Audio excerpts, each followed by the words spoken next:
Hey everybody, welcome to another episode of On the Paint Table. Is my weekly show where you see what I got done, what I'm working on, and what is coming up. So this week, I'm adding a bunch of stuff to my Slaves to Darkness army. I finished my 1,000 point wave 1 for my New Year, New Army, painting up a chariot, a couple more knights, and of course my Chaos Lord Archaon. It's not Archaon, Acheron.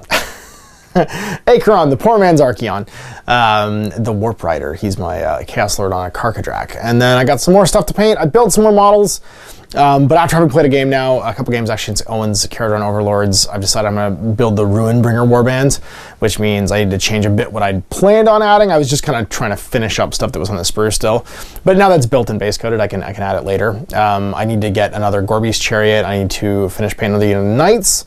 And then I gotta paint at least one unit of Marauder Horsemen, because the Ravager's whole jam is they make new units, and every turn the number of new units you can make over the course of the battle is basically the number of heroes you have in your army that haven't made a unit yet.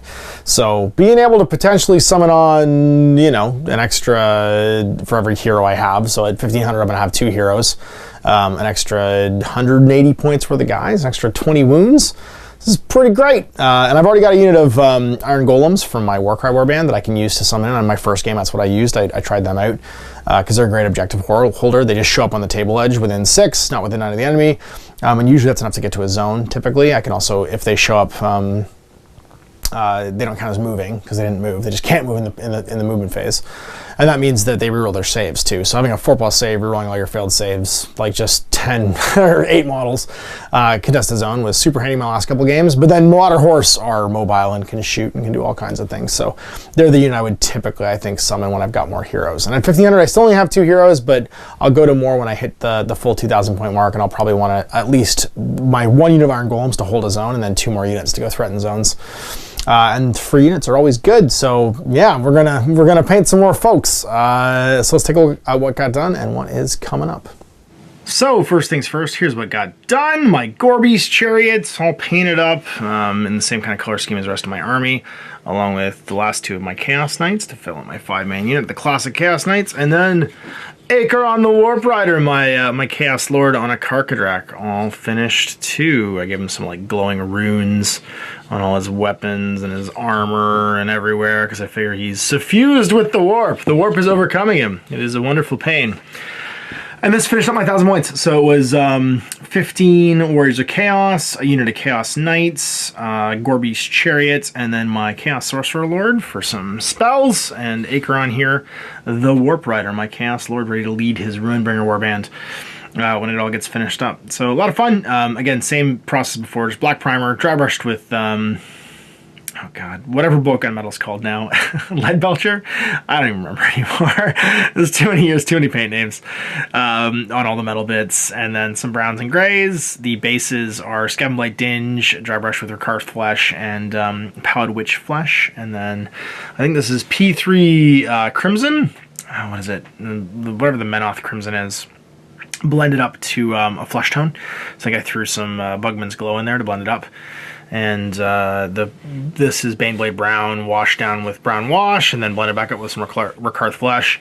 The bone is Sandry Dust, I think, blended up to Screaming Skull. And then the old horns and stuff are all Ricard Flesh washed down brown, and then blended up to Pallid Witch Flesh as well. So nice simple color scheme. I like repeatable color schemes for armies like Age of Sigmar armies, because they're just, you can kind of just do a variation of a theme on all the characters and stuff, and it means that your paint goes along pretty quick. I haven't started a new scratch army in a while, so getting the paint sort of scheme down and then working on it just sort of like 2 or 3 models at a time. I was painting, I think 2 or 3 models probably for Chaos Warriors, and then I was doing 2 models at a time for the Knights and stuff. And the Gorby's Chariot was painted in sub-assemblies and then glued to his base, so I painted the Gorby separately from the 2 riders and the Chariot itself, and that just let me get all the details in the corners and things. And I blitzed through, I think, the 2nd season of Man in the High Castle while I did it, so it was nice and relaxing, and nice way to get 1,000 points finished. And now that it's like broken up into stages, I know what's next. I only have to paint, I think, 10, 11. One of the Gorby's Chariots, you know, it's basically 4 models when you're putting it all together. But another 10 or 11, I think, with the Gorby's Chariots, 11 models to go to 1,500. Here's a chunk of that right there. So there's my next Chaos Knight. I painted the Noob Knight first because he's just cool. He doesn't have the lance. I wish I should have just converted him to have a lance. I might actually just chop this flail off and give him a lance. The flail's not great. I'd rather he just had more lance attacks, really, because the whole point is to go in and charge and make them hit better and then reroll misses. So that's probably getting clipped off to give him a lance from the old kit in the new version. But a wonderful, you know, beautiful miniature. Get painted the same way as the ones I just finished off with some steel skulls and burnished plates and stuff. Nice crimson capes.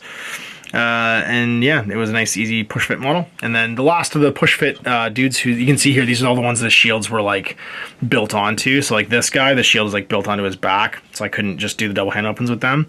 And this will be like a bodyguard unit at some point, just to sit in a zone and get 5+ mortal wound shrugs, maybe bodyguard the sorcerer lord, and just kind of like block attacks and stuff. And then I converted a old school one because there was 4 models basically that had shields that I couldn't remove.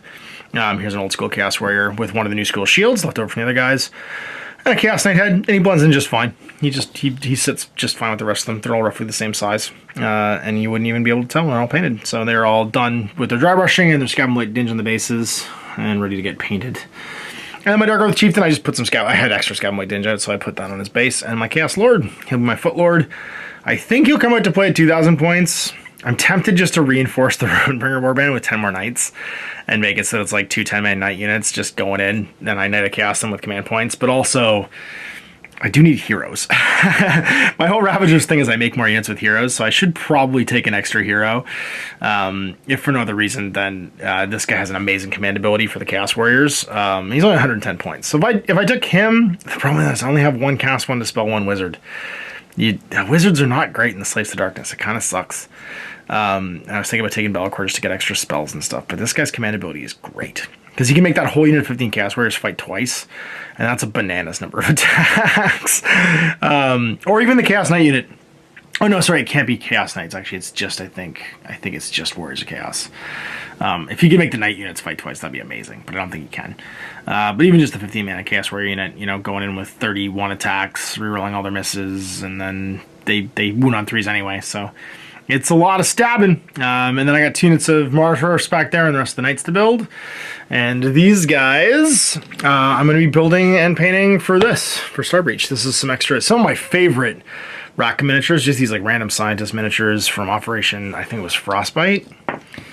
Just really cool old AT-43 miniatures I'm going to rebase. They all came pre-painted, but I'm just going to rebase them, clean up all the mold lines and stuff, and then give them a fresh paint scheme. They've got an awesome Dead Space 3 kind of thing going on, and then the medical staff and stuff too from the medical container. I never painted. This is like the only stuff I never painted from AT-43. There were stuff that like they were support staff for missions and stuff, and they're going to be great for this, which is Starbreach. I just got my Starbreach rulebook in from Chris at Slow Death Games. This was the hardcover print from the previous crowdfund. They're doing a softcover print right now if you're interested, and I'll do a review of this next week, and I got some order dice to go with it.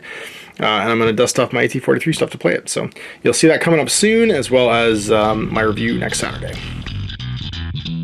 I hope you enjoyed that video. If you want to support the channel, of course, like and subscribe and hit the little bell below to get notifications when I post future content. I do post stuff 7 days a week. If you want to support the channel further, you can, of course, buy a t-shirt through Spreadshirts, buy a measuring gauge or objective markers from Death Ray Designs, or, of course, most importantly, there is Patreon. Patreon is what makes all this possible, keeps the lights on, pays for the studio costs, pays for the equipment, model costs, and everything else, and most importantly, puts food in my kids' bellies and a roof over their heads. Big thanks to everyone, past, future, who supported me. I do this stuff because of you guys, and of course, I will continue doing it as long as I can.